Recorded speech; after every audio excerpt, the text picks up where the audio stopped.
Juicy topic to touch on here on Around the Premier League. This was actually one that one of our commentators sent in to discuss. It is something that I have always kind of wanted to touch base with, and it is surrounding both La Liga football and Premier League football, past and present. So at the moment, or when they're in peak form, Neymar, Messi, and Suarez are considered to be some of the most prolific strikers we've ever seen, especially partnering together.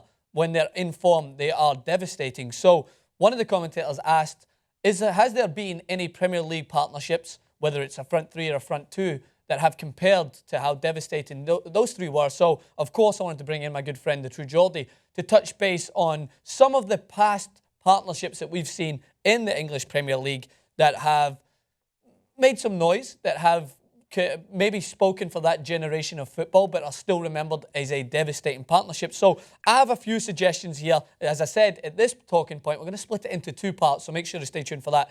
I don't want to just discuss a front three, because that is something we need to touch base on. That hasn't really been explored in the past in the Premier League, and more often than not, the Premier League is starting to move away from even having a partnership. But in the past, we've seen the likes of Andy Cole, Dwight York, and some others. So, the Geordie, who for you do you think stands out as a striking partnership in the past for the Premier League that could rival some of the best partnerships in world football?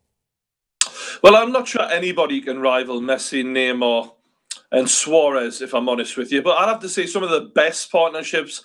I think most people would probably say Thierry Henry and Dennis Bergkamp. Yeah. They were absolutely phenomenal. But the thing is, Henry was the main goal scorer by a country mile. It wasn't really evenly shared. So if I'm going to talk about evenly shared goals, you're probably looking at maybe Alan Shearer and Les Ferdinand for Newcastle, hit 50 goals in a season. Just slipping that in there, you know. Shearer and Chris Sutton were very prolific at Blackburn. They went and won the title at Blackburn Rovers, won the Premier League title for Blackburn. And maybe, you know, more modern partnerships like Wayne Rooney and Ruud van Nistelrooy. I thought they were a very good partnership together with. I think Ronaldo was in the side as well for that one season together.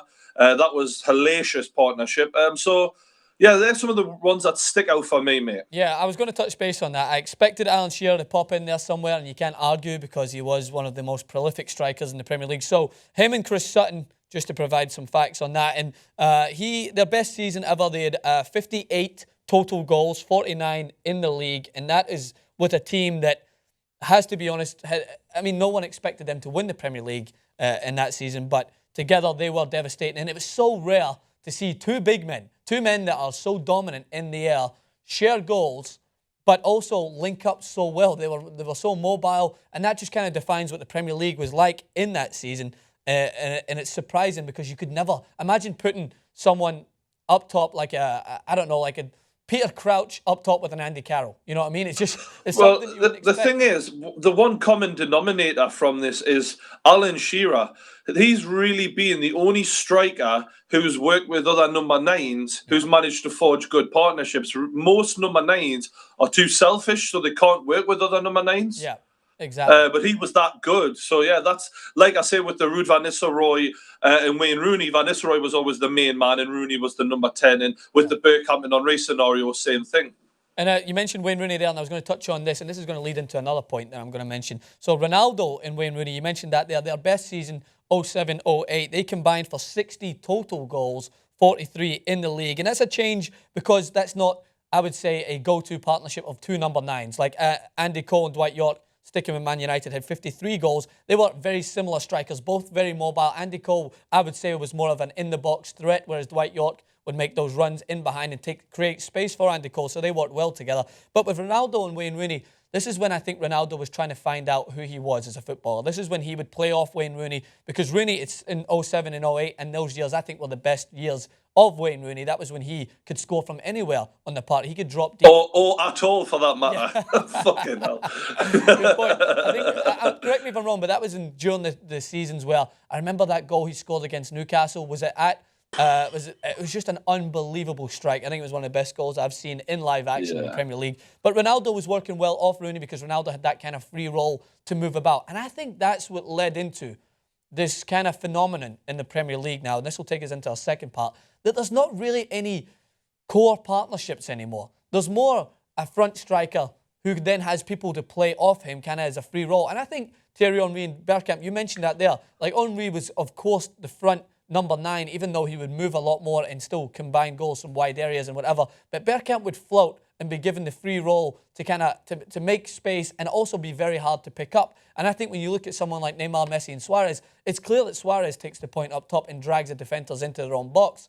Then Neymar takes wide, which gives him that horrendous equation of trying to pick up Neymar out wide or fill in the space in the midfield so that Messi doesn't have all the room in the world. So they've kind of found that formula that allows for so much space in there. But in the Premier League, it just seems nowadays that it's a sole striker. You've got someone who's going to play up top. You've got Aguero for Man City, who does it well when fit. You've got Martial now, who's coming in for Manchester United. So I ask you, Geordie, do you think that partnerships are done in the Premier League? Do you think it's just now sole strikers partnered with midfielders? I really hope not, mate, because I grew up loving watching two strikers play together, and it's actually just reared its head again in Newcastle when Mitrovic and Jose Perez have struck up a nice partnership together as that big man, little man, like the Shearer Bellamy partnership, and it's actually worked well in the two games. We've seen it in the first half against Chelsea, absolutely dominated, and the same thing against Manchester City in the first half. Unfortunately, we didn't win either of those games, but we see how effective it can be, because you've got to think, if you've got 4 defenders and only one main striker to worry about, that's not as difficult as when you've got 2 men to worry about. The problem comes, obviously, when you're sacrificing one man in the midfield, which then leaves you open there, and that's the reason why this has happened. One of the main reasons why it's happened is probably Jose Mourinho, who likes to flood the midfield and play the Drogba or play the Diego Costa up front on their own. But I really like open attacking football. It's just, it doesn't happen as much these days, unfortunately, mate. Yeah, I completely agree. It's because this is what I was going to touch on what you mentioned before, is that when you get a good number 9, part of his job is to be selfish. So it's not as easy for him to link up with other strikers. It's easy for him to link up with attacking midfielders because they're hard to track coming in from a deep area. But like Aguero tried to partner with Dzeko, it didn't work. He tried to partner with Jovetic and it didn't seem to work because Aguero was a rare case of, he's a really small number 9. I'd have to say the most successful partnership we've seen in recent times in the Premier League was Suarez and Sturridge when Liverpool nearly won the league. That was the best. But also with that, it wasn't necessarily just Suarez and Sturridge. I think Raheem Sterling played a huge part in that as well, and that was the kind of formula that you expected to see. We seen with Neymar, Messi, and Suarez. Of course, not of the same caliber, but Sterling did a great job of supporting attack so that he could take a lot of defenders out wide and create that space for those two to link up. So I do agree that those two played well together, and they were kind of the most recent case, because when you look at Chelsea, Diego Costa, I mean, he's somewhat bipolar, so I don't imagine he's the easiest guy to work up top with, you know what I mean? I don't think it's kind of his ball, not he doesn't want to share as much. But Wayne Rooney can't seem to hit a barn door, so he's not exactly an ideal partnership with Martial either. Yeah. And I think, if anything, we're seeing the best partnerships coming from the lower teams, not in the top 5, but teams that have to adapt to play front 2 because they don't have the quality to flood the midfield with your David Silvas or your De Bruynes. They have to kind of go with 2 standard strikers to try and help them build around this. But even then, is there any there that stands out to you? Because Southampton, maybe a lower team, they're trying to partner Pelé up there, but they don't have any other strikers to partner him, so they play the same role. Pella and Mane, you're looking at Pella and Mane, Troy Deeney for Watford, who's now playing with Halo.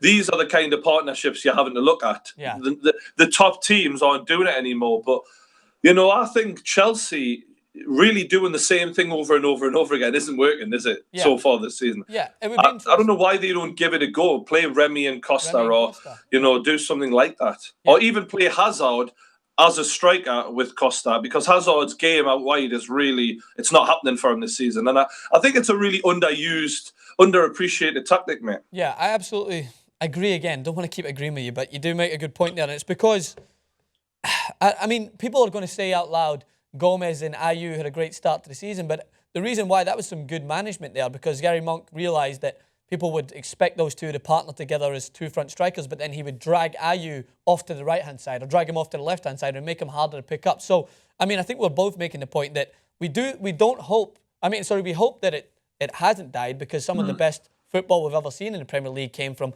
great partnerships like Bergkamp and Henry and even Andy Cole, Dwight York, and those guys were mentioning. But it seems that just the stigma to play a five in the midfield with that supporting midfielder has taken over, and that front two is rare now. It's rare to see, and the only team that kind of tries to emulate that but add another one in is Barcelona, because they'll put Suarez up there and they can put Neymar in beside him, but then they'll have Messi kind of take a free role. So I would like to see more teams in the Premier League go with that attacking approach, like Liverpool did when they were trying to rival for the Premier League and just went all out attack with Suarez and Sturridge and had Sterling support them. But it seems, do you think it's more so people are scared to try and do that?